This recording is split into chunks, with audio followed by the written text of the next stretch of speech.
Something pretty special about belongingness.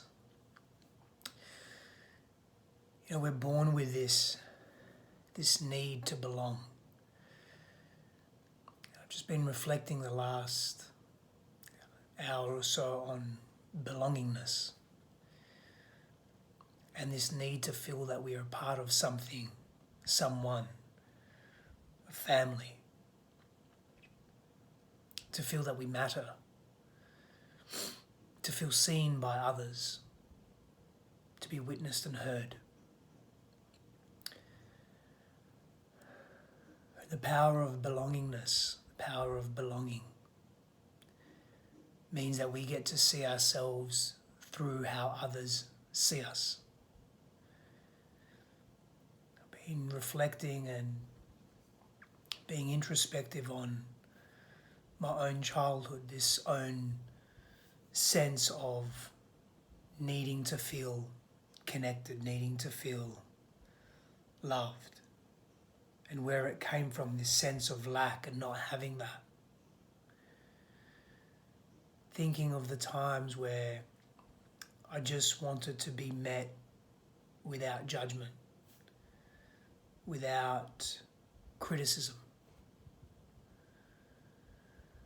to be seen and to be understood, to feel like I was connected to someone else and they could see what I was seeing. And over the years, as I've observed my own ways and have deeply observed the ways of humanity in different circumstances, I've noticed this way that we behave. So much of it stems from wanting to belong to something that's not only important to us, but important to others.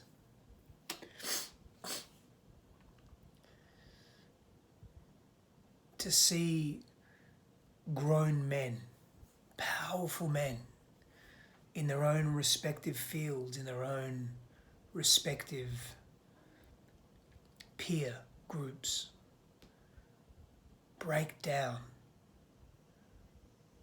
carry this sense of shame and failure, because no matter what they do, it's just not enough. No matter what they feel, it's just never quite enough. There always needs to be this sense of something more, this action of I need to do more and be more in order to be worth more.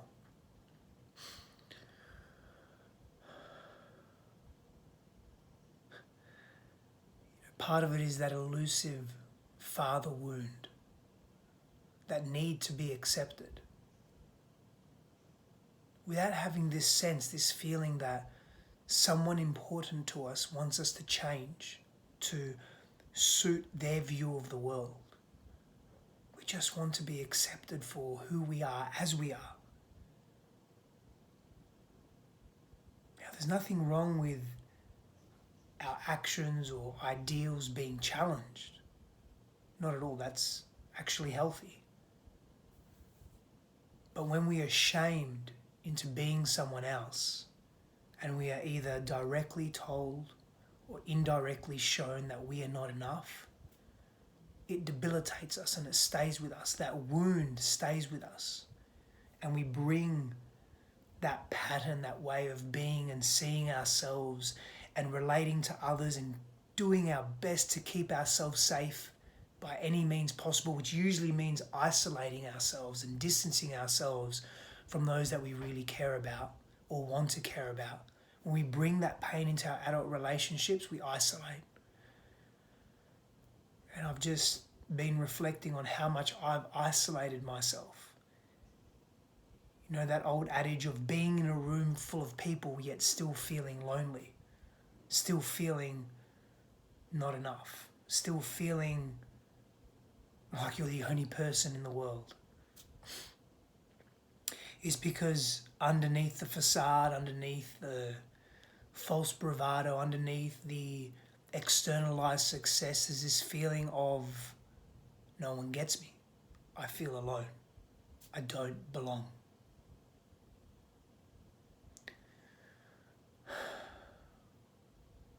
I don't belong. Imagine that. Having that feeling of not belonging, not feeling seen for who you are. I think we all go through that at some point or stage in our lives, particularly as we're outgrowing an old self, moving into a new self. You know, the imposter syndrome is part of that. The low self-worth is part of that, masked with external successes, material wealth, status, titles, whatever it may be. This deep longing to just be loved and also want to love. What is love? This profound ability to care for someone else outside of our own being, to share our most intimate experiences with them, to allow them to see us in hope that they may not reject us, abandon us, or humiliate us just for being us. And I was reflecting earlier on the internalized humiliation that I felt so often throughout my life, and how I then projected that onto others and made others, or I would attempt to make others, feel equally as terrible as I did, or even worse. Not because I wanted to hurt them, but because I just didn't want to carry that pain myself, and I couldn't. And I didn't have a healthy way to be. I didn't have a healthy way to share that or process that myself, or be encouraged with that and move through the fear of that. So I threw it like throwing mud at someone's face. And as I observe humanity at so many different levels, I notice people also do that. Project their pain because it's so big, it's so heavy, it's so dense that they don't know what to do with it. They don't know how to be with it. So they want to move it, they want to get rid of it.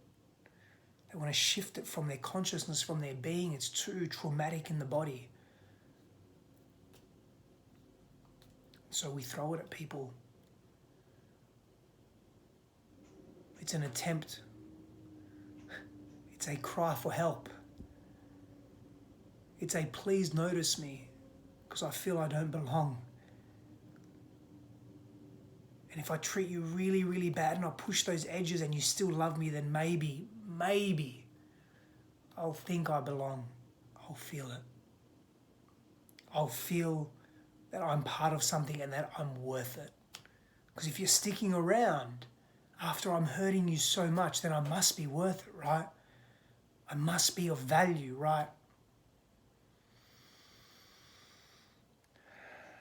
This sense of I'm not enough, this sense of low self-worth, low self-esteem, this sense of not belonging, it drives a wedge between us living in our potential and living a full life,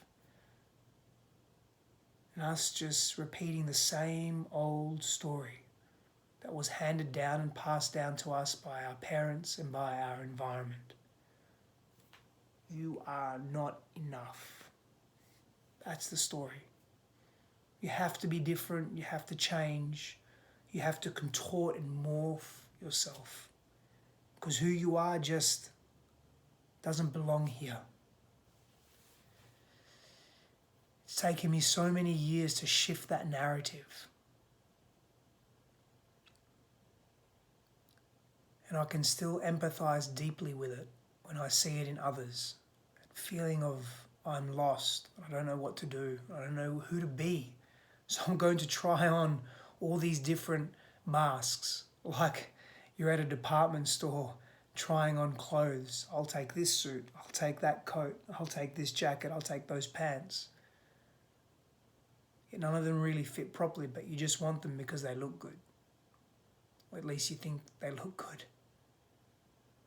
When all we really wanted to be is just ourselves. We just want to be ourselves and belong. We find that sense of belongingness when we look within here and we accept all of that which we are. We begin to love all of that which we are. And that means beginning by acquainting ourselves with all those different parts of us, particularly the parts that were suppressed and oppressed as children. We need to see those parts. The whole self that is us, the compassionate, loving, empathetic, understanding, connecting, clear self that is us needs to see those parts without judgment and with compassion. Thank them, meet them where they wish to be met. They've just tried to protect you for so long. Belongingness. It's a real thing.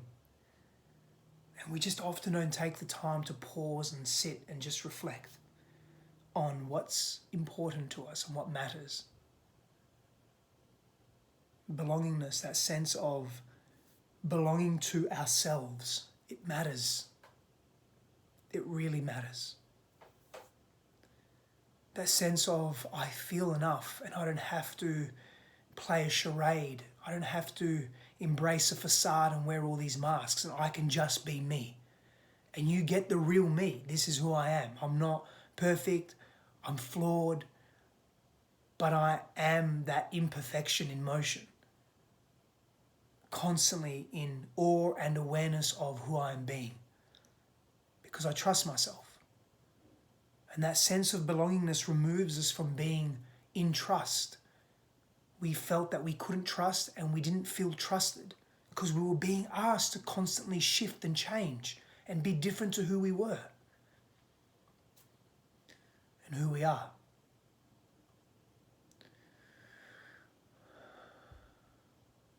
Find your tribe outside of yourself and within yourself.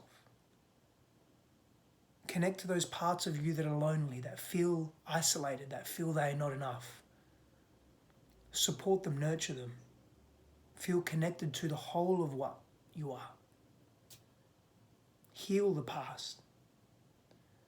Know that what was out of your control was out of your control. That internalizing shame and blame and pain is not going to serve you or the flourishing relationships you have the potential to be in. As adults, we're often chasing the elusive approval of that deified parent.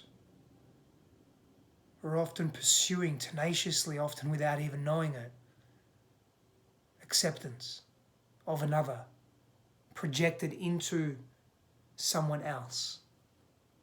Usually our beloved, our romantic partnerships or our children. But we're pursuing something that isn't meant to be satisfied by someone outside of us. And this is the connection to all that we are in all ways, in all directions. This is the perpetual motion towards unified consciousness, because we're unifying the parts of ourselves that we've been neglecting, because they were neglected when we were younger, and that's what we learned. That's what we were shown. That's what we made to be true. And that's what we took as ultimate reality. Fracture and fragmentation, not wholeness. And so now we roam around with a subtle feeling of not belonging, of feeling disjointed and in pain, when the reality is that we do belong, and you belong, and you are worthy.